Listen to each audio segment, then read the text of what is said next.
Kalau time senja tadi, sunset tu kan, matahari turun, ada kapal layar persiaran, penguin, ikan jaws, ikan lumba-lumba main ikan duyung, semua ada kat belakang tadi. Memang happening.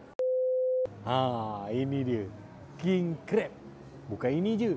Ada lagi. Masalahnya kenapa kami order banyak-banyak. Nama set ni tadi, set Sultan. Kalau tengok dalam list dia, ada 4 barang je. Ada shell out, ada lobster, ada udang galah 2 ekor dan ada siakap. Tapi masalahnya, barang-barang dia banyak, besar. Nama tempat ni, Port Sunset. Jalan depan ni sebenarnya saya dah kerap sangat nak selalunya. Tak tahu ada tempat best dekat sini. Betul-betul tepi laut. Kalau time senja tadi, sunset tu kan, matahari turun, ada kapal layar persiaran, penguin, ikan jaws, ikan lumba-lumba main ikan duyung, semua ada kat belakang tadi. Memang happening.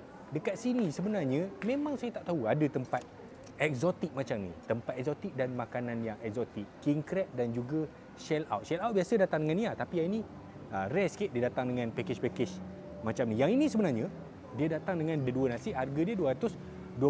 Yang ini harga dia sekilo. Dia ikut timbangan. Harga dia sekilo siap masak 290 sekilo.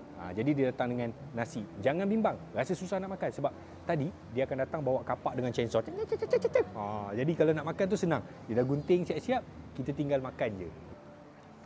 Biasanya bila kita review, sehari banyak review kan. Tapi bila sampai kedai last, baru kita boleh arrange kita nak makan apa. Jadi kita makan bersungguh-sungguh lah biasanya kedai last. Ini siakap dia.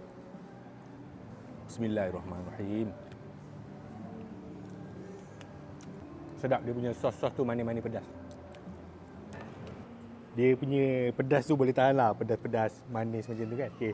Dekat Ariad A Bagan Ajam, buka pukul 5 petang sampai 12 tengah malam, cuti hari Selasa. Dia ada meja yang banyak. Outdoor ni memang banyak. Boleh menikmati sunset dekat belakang. Dan juga indoor. Ada tempat indoor. Dan juga kat belah dalam tu ada aircon.